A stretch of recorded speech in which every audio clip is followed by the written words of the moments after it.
Salut tout le monde, j'espère que vous allez bien. En ce qui me concerne, ça va plutôt pas mal. Alors je vais commencer par vous souhaiter un joyeux Noël. Aujourd'hui nous sommes le 23, Noël c'est demain.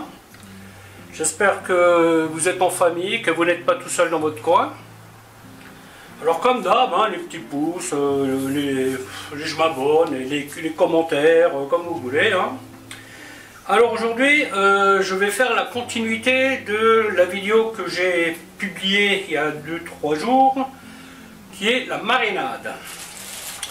Donc, ce que j'ai fait à ce stade, j'ai égoutté la viande, les légumes. Donc là, ça fait 3 heures que ça égoutte.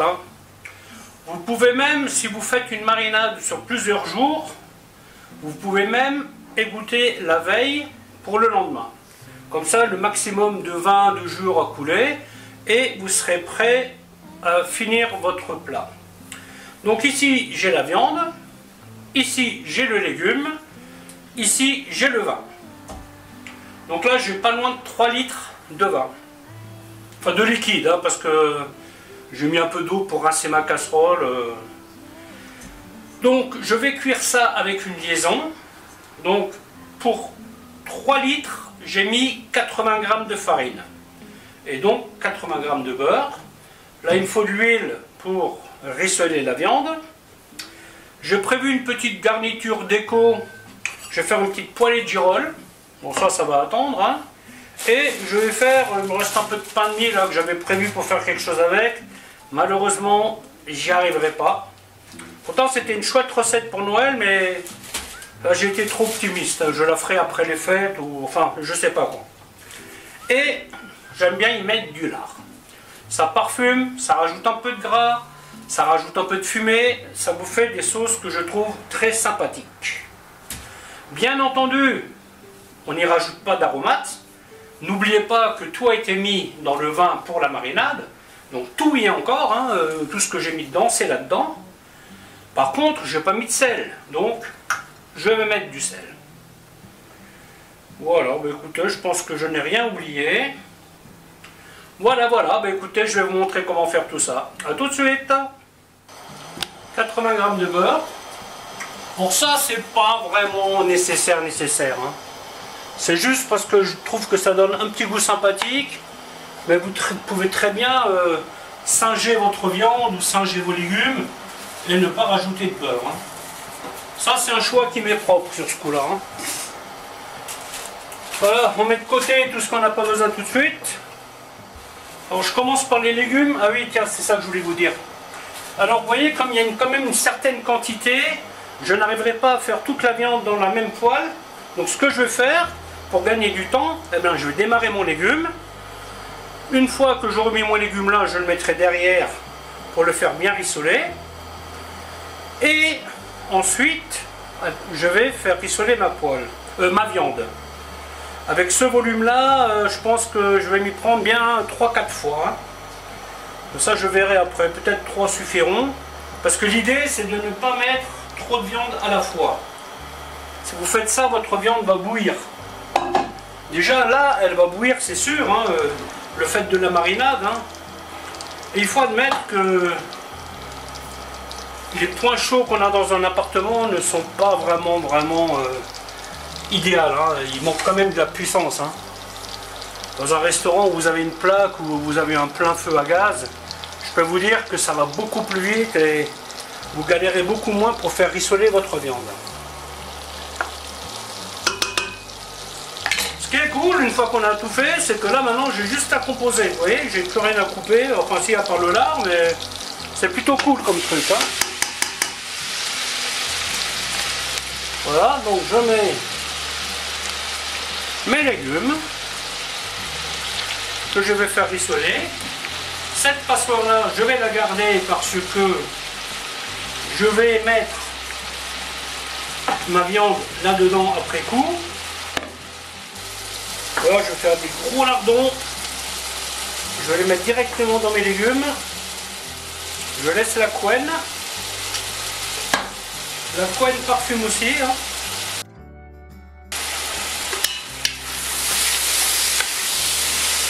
Voilà, je vais mettre ça derrière. Et je mets ma minuterie pour y penser. Hein, parce que là, vous savez, quand vous travaillez sur plusieurs postes, vous avez très vite fait d'oublier quelque chose. Hein. Notamment les légumes. Hein, et si on pouvait éviter de carboniser un truc, ça serait vraiment sympa. Donc là, je vais mettre de l'huile que je vais faire bien chauffer. Hein. Donc là, je me suis déjà préparé des bocaux. Parce que avec la masse que j'ai, je vais réussir à faire quelques bocaux et je vais les pasteuriser dans la foulée. Hein.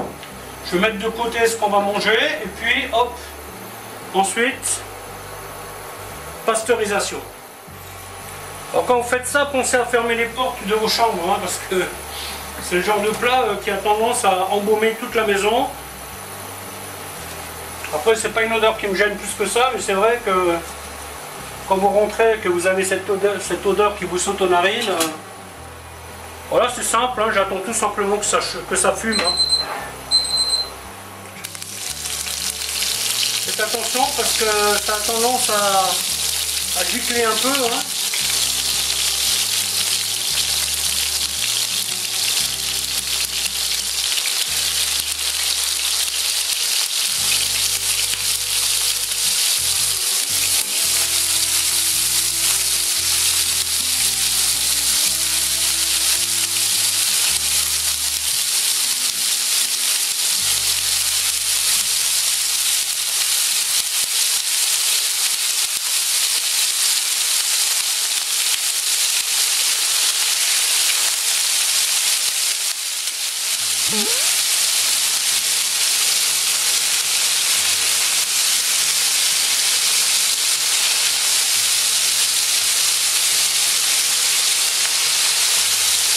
Voilà, on sale. Ne négligez pas cette étape, hein. Elle est importante. Allez hop, on verse ça là-dedans. On nettoie bien la poêle. Et on recommence.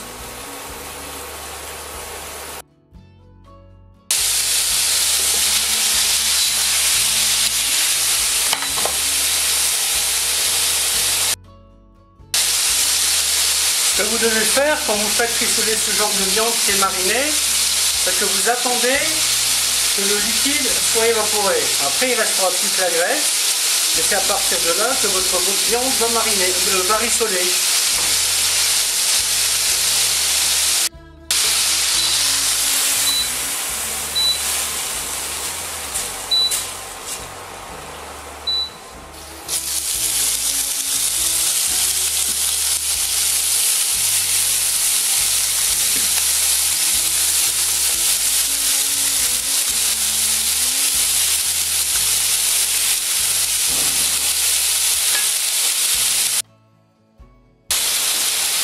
Voilà donc mon légume hein, qui est rissolé. Donc maintenant je vais y mettre ma farine. Voilà. Que je vais faire griller un petit peu. Et ensuite je vais y rajouter le vin. La farine est grillée.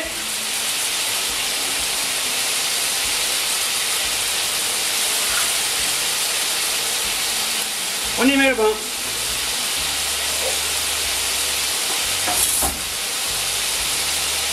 On lance un peu la casserole.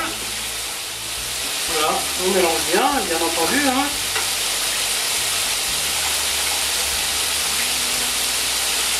Et ça maintenant je vais mettre en attente.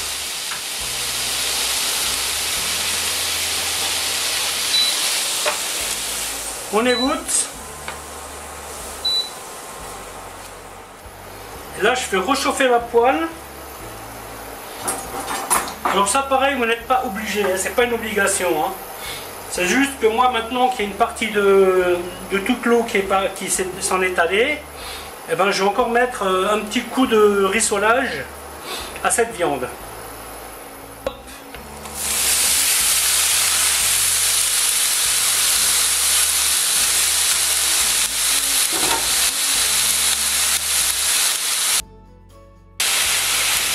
Prenez l'habitude l'habitude de peser votre farine. Là, j'ai mis 30 grammes au litre. Comme ça, vous avez une base solide. Si ça ne vous convient pas, ben, la prochaine fois, vous en mettez 40. Ou vous en mettez 20. Mais si vous mettez votre farine au pif, ben, vous ne savez jamais vraiment ce que vous avez fait. Hein. Toujours bien, vous savez combien de liquide, vous savez combien de farine. Voilà, une fois que vous avez fait ça, ben, vous versez ça dans votre casserole. Hop, il y a un petit bout qui a voulu s'échapper. Cette graisse là, avec tout le jus, on ne va pas le jeter.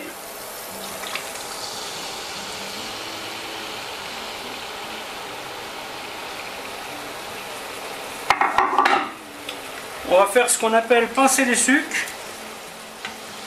Voilà, ça on met à cuire. Je vais y mettre tout de suite un peu de sel. Pas trop, vous voyez, je mets ça. Hop. Et on met ça en cuisson. On insiste bien, hein. Bien sûr, on ne laisse pas brûler. Ensuite, on dégraisse.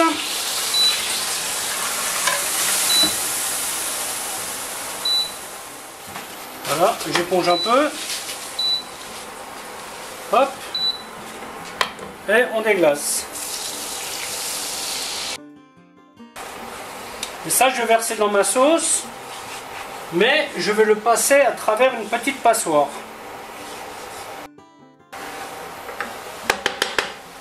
Et voilà. On va mettre ça dans la sauce et on attend que ça cuise. Donc là, on porte à ébullition. Là, on va préparer la petite garniture. Quand vous faites ce genre de cuisson où vous avez mis la farine en début de cuisson, soyez quand même vigilant, hein, parce que ça peut accrocher. Donc vous portez à ébullition, ensuite vous baissez le feu et après vous remuez de temps en temps. On fait attention au sel. Parce que bon, on peut toujours rectifier après. Hein. Donc là, je vais mettre un premier jet à une demi-heure. Et je testerai, hein, parce que les morceaux sont petits. Si ça se trouve, dans une demi-heure, ils seront cuits. Voilà, j'ai démarré les champignons.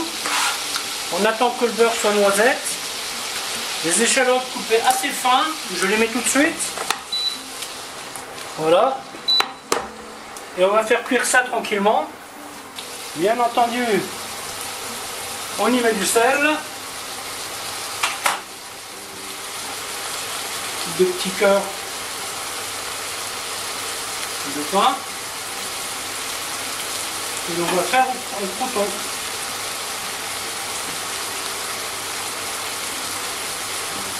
Bien entendu, on fait attention aux champignons. Hein.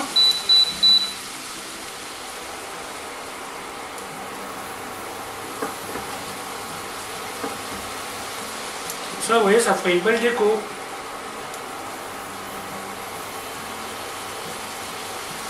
Alors pareil, ces trucs, si vous les faites d'avance, cachez-les. Hein. Parce que si vous avez des personnes qui se promènent dans votre cuisine, ou alors faites-en plus.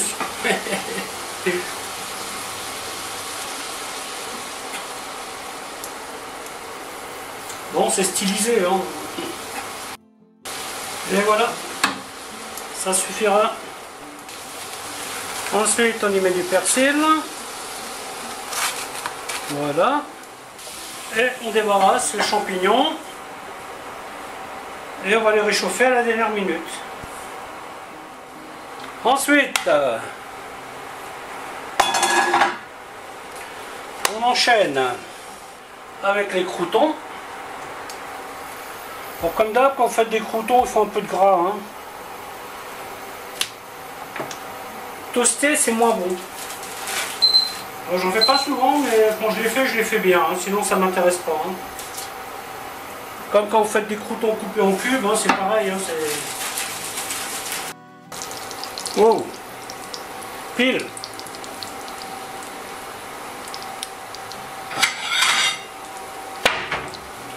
Alors quand on fait des croûtons, on prévoit du sopalin. Donc là bien sûr il faut surveiller. Hein.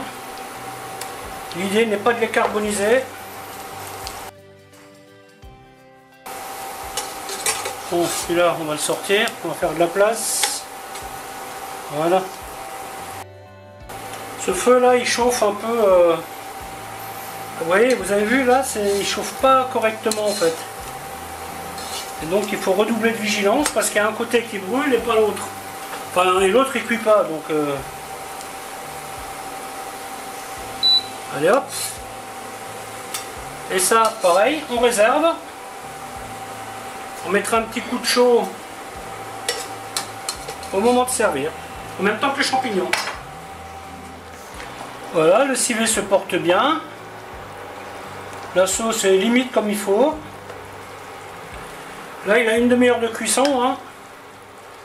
Donc, je vais encore lui donner 5 minutes et ça sera bon. Côté assaisonnement, il n'y a rien à faire. Maintenant, étape suivante. Je vais sortir ma viande de là. Ça vous paraît fastidieux, je sais, mais le truc, c'est que je vais faire des bocaux. Et donc, je vais tout de suite faire la répartition. Parce que je vais tout de suite enchaîner avec la pasteurisation. Et de toute façon, ma sauce, je vais la réduire.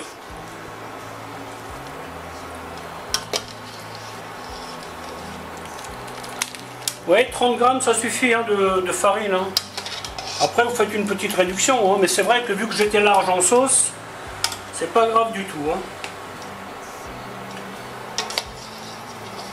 Enfin, on fait bien attention de ne pas oublier. Les légumes, c'est pas si grave si vous en oubliez, mais faites attention à sortir au moins la viande. Hein. Je viens de me rappeler que j'avais congelé de la sauce au vin rouge. Et j'en avais suffisamment, donc là je ne vais pas la gâcher. Je vais la passer dans ce plat. Voilà, donc déjà on va mettre de côté pour le repas de demain. Dans ces bocaux là, vous pouvez mettre 2 portions grosso modo. Hein. N'oubliez pas la règle, on va jusqu'au pas de vis. Hein. Ça c'est pratique d'avoir des plats comme ça. Vous n'avez pas envie de cuisiner, vous ouvrez votre placard et hop. Faites bien attention à ce qu'il y a cette viande. Vous pouvez toujours mettre le légume par-dessus. Hein. Quelque chose me dit que j'aurai pas assez de bocaux. Ça me contrarie un peu. Alors la viande, je l'ai gardée ferme parce que là, elle va avoir 1h30 de pasteurisation, vous voyez. Donc, c'est mieux si elle reste un peu ferme au démarrage. On va voir si j'ai un autre bocal, je suis pas sûr.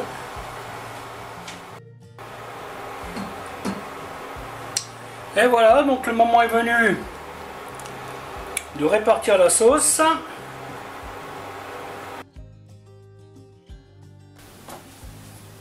Ensuite, on prend une cuillère, vous voyez, on touille un peu pour être sûr qu'il y a de la sauce jusqu'au fond. Quand vous faites des conserves, c'est bien d'avoir assez de sauce parce que c'est un peu... c'est pas génial quand vous n'en avez pas assez. Hein. Quand vous ouvrez votre bocal et c'est sec, pas génial, génial. Ensuite, je rajoute dans ma casserole. Ensuite, 2 petits bocaux de sauce. Normalement, je ne prends pas ces bocaux, mais malheureusement, j'en ai pas d'autres. De ces 2 sortes là. Du coup, j'ai trop de sauce, mais c'est pas grave. Hein. Je vais en rajouter là-dedans. Ensuite, la casserole avec le torchon au fond. Vu le prix de la matière première, je vais rajouter des opercules neufs, 75 centimes pièce.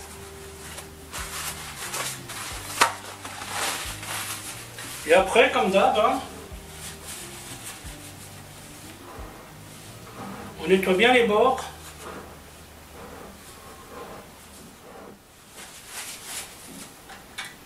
On met l'opercule.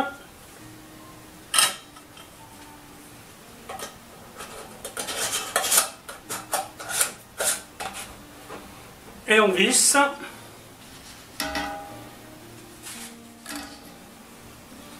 Une heure et demie après avoir atteint la température cible de l'eau, qui est chez moi entre 95 et 100 degrés.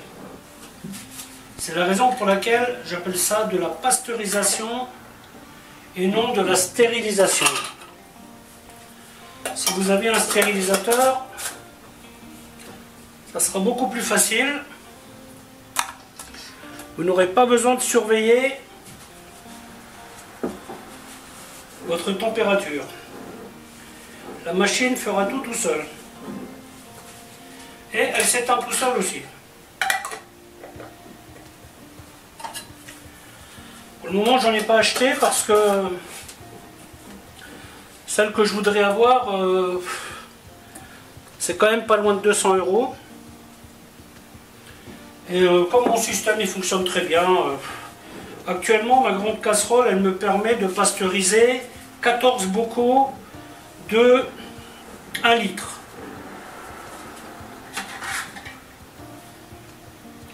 Pour faire la même chose avec une autre machine, faut que je lâche 200 €. Voilà, écoutez, la vidéo va s'arrêter là. Alors je vous dis à bientôt pour une autre recette. Bye bye.